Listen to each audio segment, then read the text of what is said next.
Praise the lord. ఈరోజు దేవుని వాగ్దానము లేవ్యాకాండము 26వ అధ్యాయం 1-2 వచనములు. మీరు విగ్రహములను చేసుకొనకూడదు, చెక్కిన ప్రతిమను గాని బొమ్మను గాని నిలువ పెట్టకూడదు. మీరు సాగిలపడుటకు ఏదొక రూపముగా చెక్కబడిన రాతిని మీ దేశములో నిలుపకూడదు. నేను మీ దేవుడనైన యెహోవాను. నేను నియమించిన విశ్రాంతి దినములను మీరు ఆచరింపవలెను. నా పరిశుద్ధ మందిరమును సన్మానింపవలెను.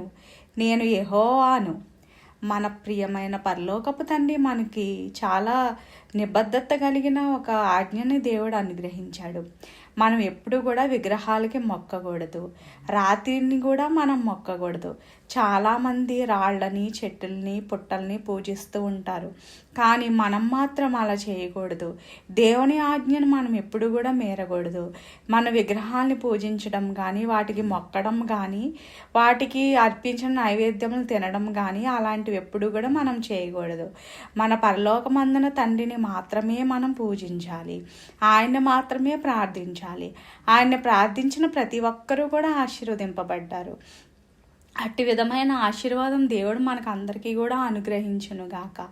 మనల్ని విగ్రహాల నుండి దేవుడు దూరపరచునుగాక. విగ్రహారాధికుల నుండి దేవుడు మనల్ని దూరపరచునుగాక, మనల్ని రక్షించునుగాక.